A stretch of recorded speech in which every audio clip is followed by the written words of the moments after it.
wawana mukadzi wawana chinhu chakanaka wabikirwa nyasha yaJehovha. Bobaba vana baba ofumana umfazi wawana mukadzi ufumene okulungileyo wawana chinhu chakanaka uzuzile umusa kaJehova wabikirwa nyasha yaJehovha. umfazi mukadzi into elungileyo chinhu chakanaka umfazi mukadzi umusa kuJehova inyasha yaJehovha.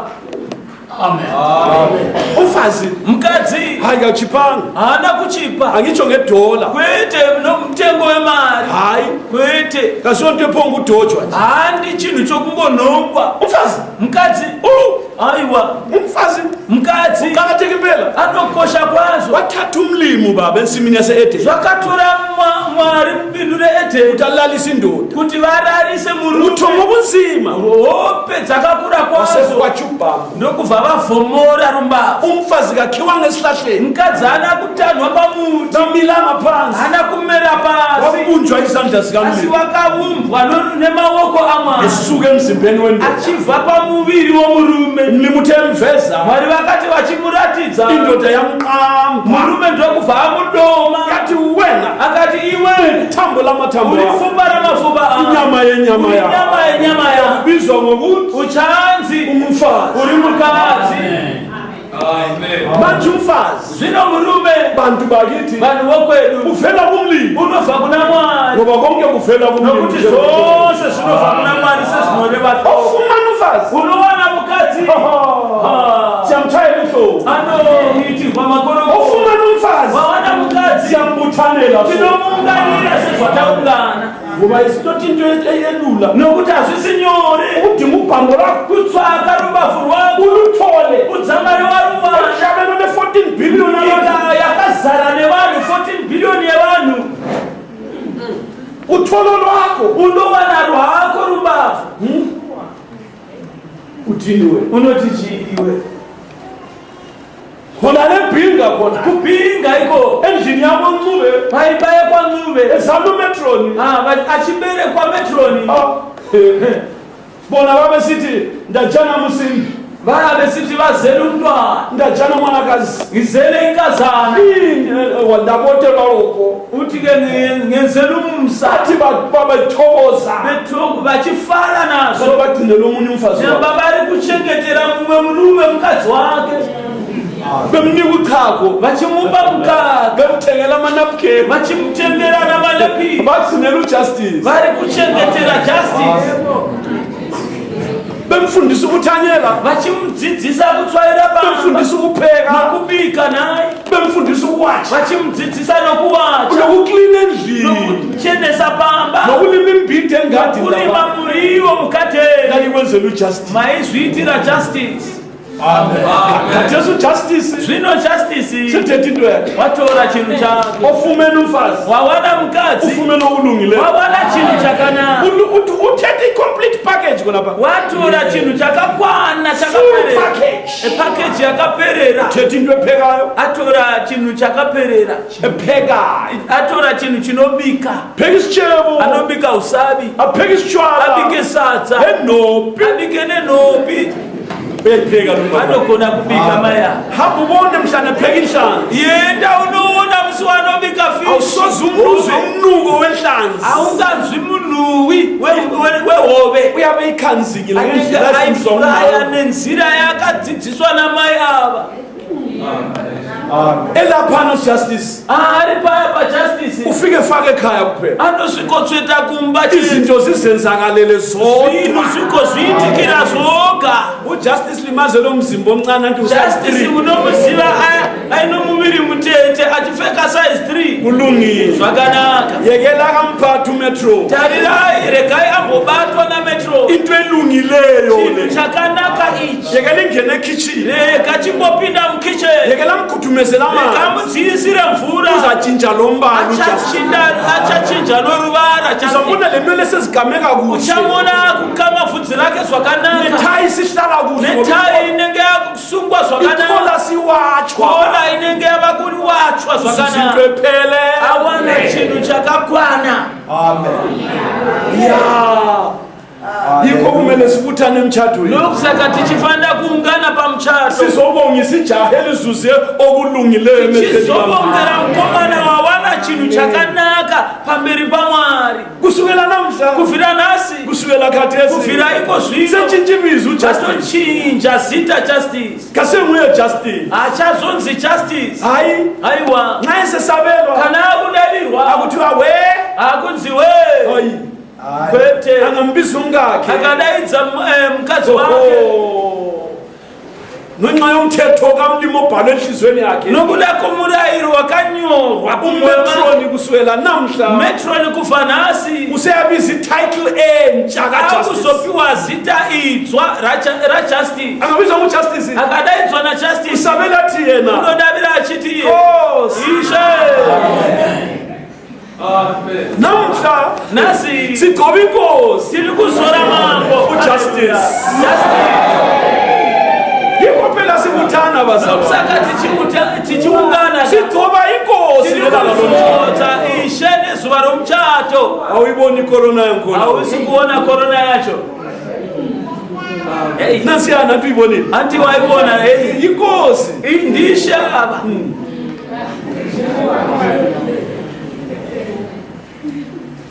seyinkosi so-justice abayishe justice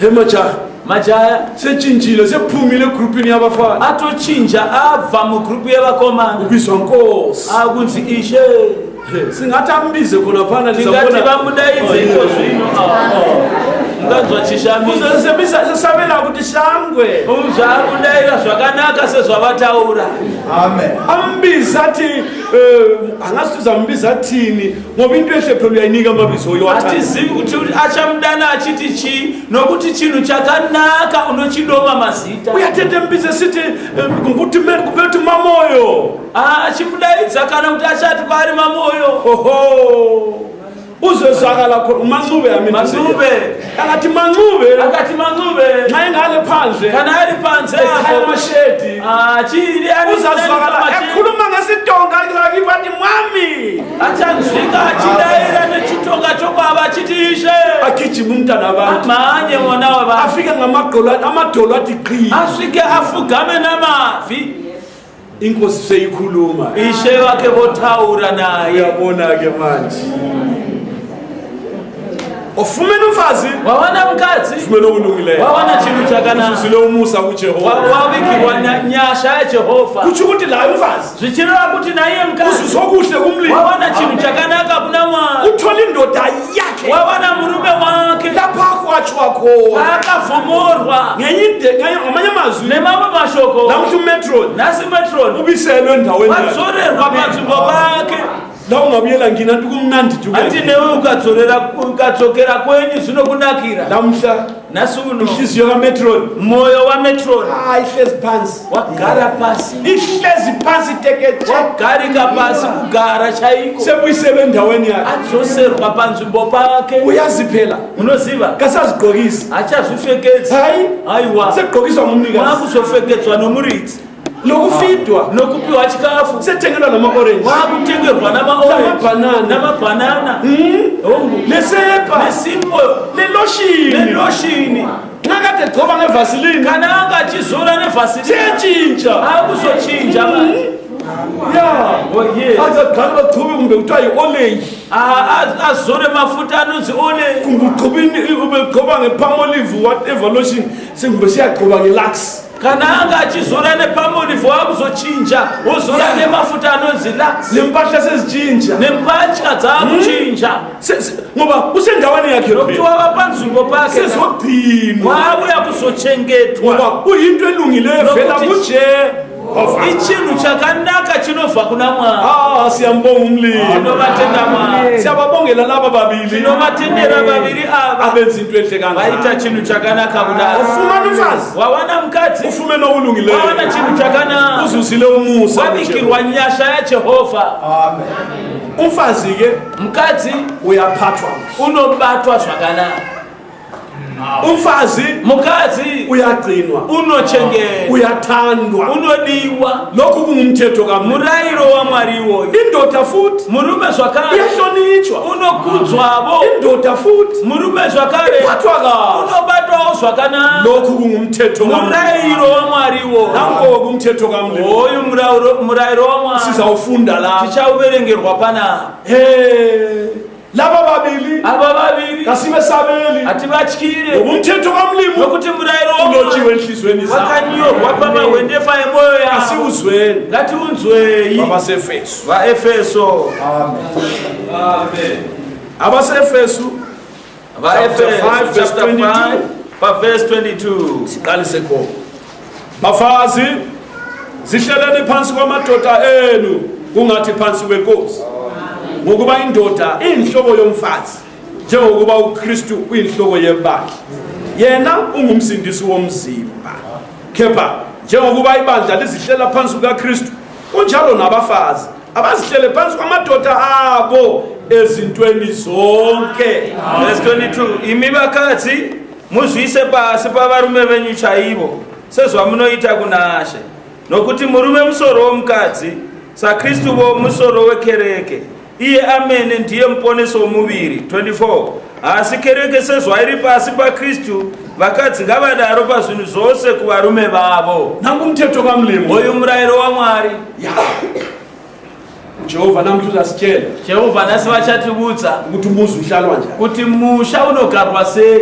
Ongekho emthethweni kaMlimu Usiri pamurayiro waMwari awufunde khathesi, ngadzidze iko hambe zvino uyewenza khathesi. uinde kunouita iko Kusukela namhla kuvhira nhasi. chiwa kutshelwa ngo-anti, Siya zvawakaudzwa nanatete, chiwa kutshelwa ngama-next door wako. siya zvaunoudzwa nemanext doors. Thatha kwaMlimu la. Tora zvinobva kuna Mwari. Uthini uMlimu? Vari kuti chii Mwari? Uthi kubafazi Vari kuti vakadzi zihleleni phansi kwamadoda enu zviisei pasi pavarume venyu chaivo ungathi phansi kwenkosi. sezvamunoita kuna She. Abe sekhuluma isizathu Vagotaura chikonzero ngokuba indoda iyinhloko yomfazi nokuti murume musoro womukadzi njengokuba uKristu eyinhloko yebandla, sezvo Kristu ari musoro wekereke, yena engumsindisi womzimba. zvakare iye ari muponesi womuviri. Bafazi Vakadzi zihleleni phansi kwamadoda enu. zviisei pasi pavarume venyu chaivo. Noma watshelwa ngo-anti, Kunyange wakabudzwa nanatete, watshelwa ngogogo, ukaudzwa nanambuya, nabamama omdala, namanamai guru, nabokhazini bakho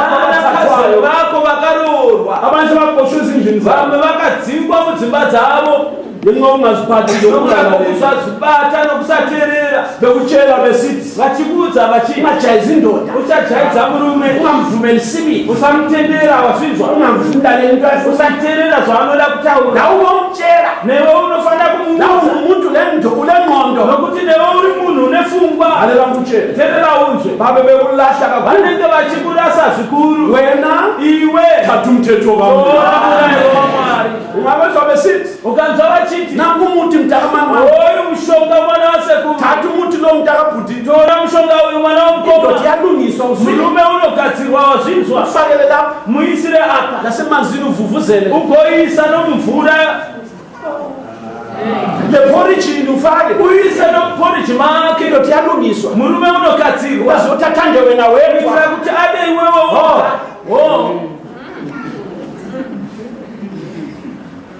Bonke bona labo Vose ivavo bakweqisa umthetho kaMlimu. vanokuchirikisa murayiro wavo. OkaMlimu uthi Murayiro waMwari uno, bafazi vakadzi zihleleni phansi kwamadoda enu zviisei pasi pavarume ungathi venyu kuphansi kwenkosi. sezvamunoita kuna She, Sezvamunoita njengeni kwenzayo enkosini uJesu Kristu. kuna She Jesu Kristu. Njengoba inkosi yesaba Sezvo tichitya Ishe, siguqa phambi kwakhe, tichifugama pamberi pake, namafazi kumele benze njalo, navakadzi vanofanira kudaro bazihlele phansi kwamadoda, vazviise pasi pavarume vavo, baguqe emadodeni abo. vafugamire varume vavo, Ngoba indoda nokuti murume inhloko yomuzi. musoro womusha. Angikhulumi ngoba ngiyindoda, ngikhuluma ngoba izwi likaMlimu litsho njalo. Havatauri nokuda kwokuti murume, vanotaura sezvinoreva shoko raMwari. Asiyo ndoda efuna ukuhlonitshwa kodwa ngumlimu othi hloniphana amadoda. Haano murume anoda kukudzwa, asi ndiMwari vanoti zviisei pasi pavarume venyu. Bafazi Vakadzi hleleni phansi kwamadoda ethu zviisei pasi pavarume venyu. ngoba indoda yakho imfishane Kunyange murume wako ari mupfupi, wena umude kulayo iwe wakareba kukunda iye. ubufitshane bakho efika lapho khalweni lwakho la Akafupika achisvika apa pachiuno chako, ubona inkanda uchiona nhokonya yake. indoda yakho inkosi Murume emfishane wako zvakare ishe womusha wako. ngoba ecakile Kunyange ari mutete inkosi ecakileyo ndishe vasina muviri mukofu. ngoba emnyama Kunyange vari mutema, inkosi emnyama mambo vatema. noba lezigwenxa Kunyange aine mateya, yinkosi elezigwenxa andishe vane mateya. ubusa wena mama Anotonga iwewe mai, inkosi yakho yona leyo ndishe vako ivavo. uyazi Unoziva? noma phakathi kwamadoda esozela Kunyange achirara hope pakati pavamwe varume, indoda yakho murume wako mhloniphe mukudze.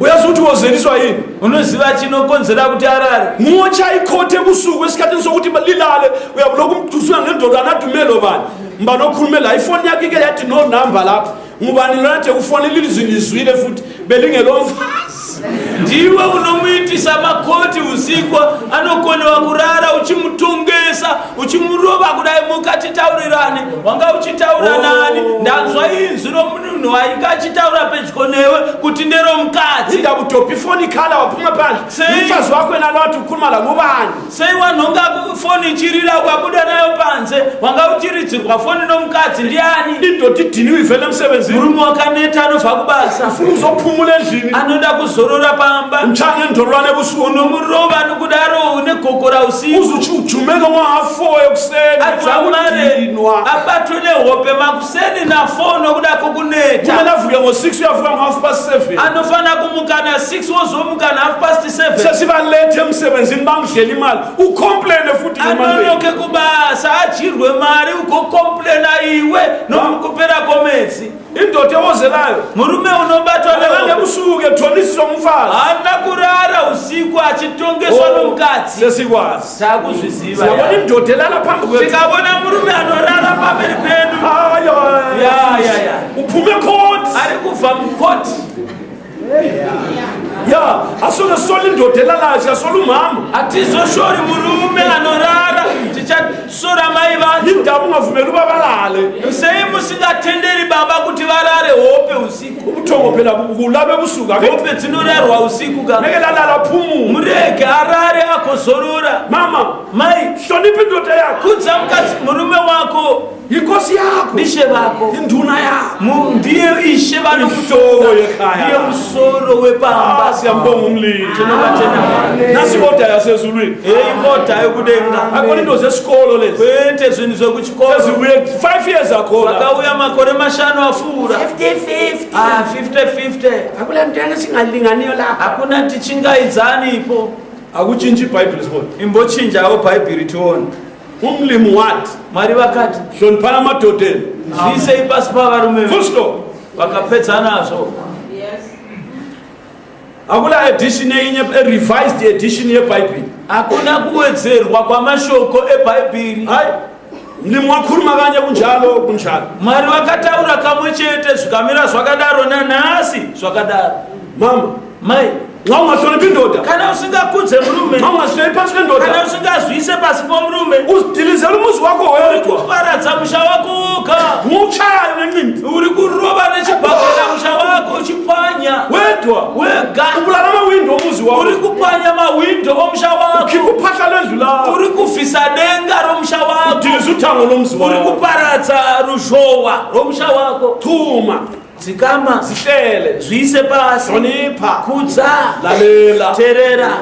ungalalela Ukaterera, inkosi elalelwayo ishe vanotererwa yenzela abayilalelayo okuhle vanoitira vanoterera vacho zvakanaka. akutshela mani Tinoudzwa inkosi elabantu abalalelayo ishe vana vanhu vanoterera, induna elabantu abalalayo esigabeni ishe vana vanhu vanoterera yabadingela i-world vision anovatsvakira world vision ukuthi uzobakhebhela imigwebu kuti uye kuzovacherera matsime emvura hamba e-TTF ainde ku TTF athi tifakelani imigwaqo lapha Tisireme kwa pana pa mukadzire tara. ayidinga i-GMP Atswake GMP. atifakelani amatura lapha Ati ifakani siphala lapha. abantu bami bahlale kuhle Ndinoda kuti vanhu vangu vagare athina zvakanaka. ama-businessmen Atswake ma-businessmen. ativulana amashopu lapha Ativulaye mashopu panapa. abantu laba bangilalela Nokuti vanhu ava vanonditeerera ka.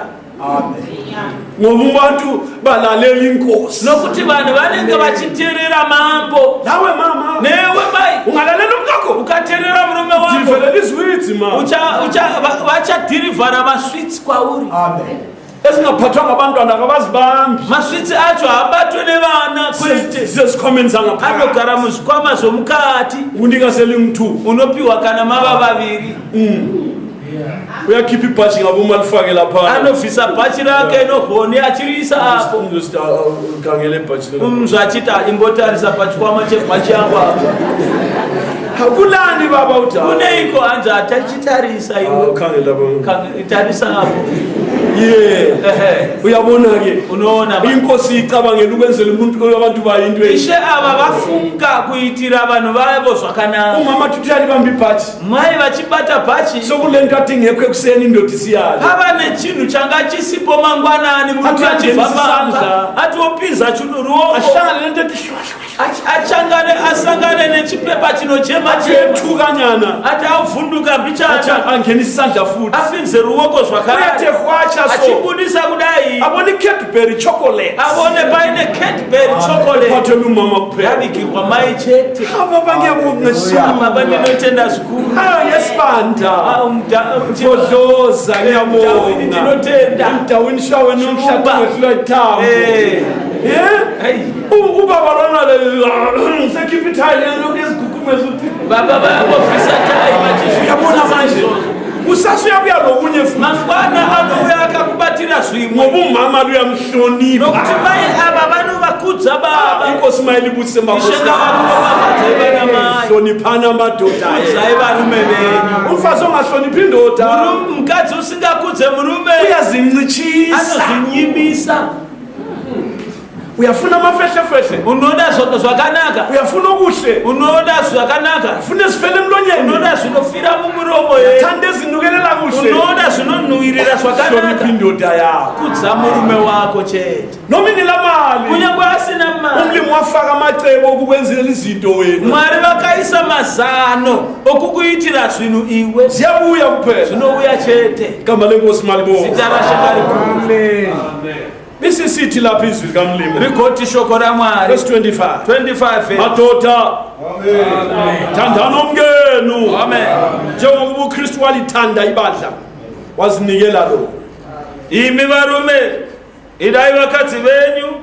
Kristu sezvaakadavo kereke akazvipa nokuda ukuba kwayo. alihlambulule alihlanze ngokuligeza emanzini ngalo izwi Kuti aite tsvene achiinatsa nokushambidza kwemvura pashoko. ukuba azivezele lona liyibandla lobukhosi lingenabala lingenanto lingenambimbi lingenanto enjalo libe ngcwele lingenacala Kuti azviisire pamberi pake kereke inogwinya isine gwapa kana kuonyana kana chinhu chakadai asi ive tsvene isine mhosva. amadoda ebathanda omkawo njengemizimba yawo othanda omkakhe uyazithanda Saizvozvovo varume vanofanira kuda vakadzi vavo semiviri yavo.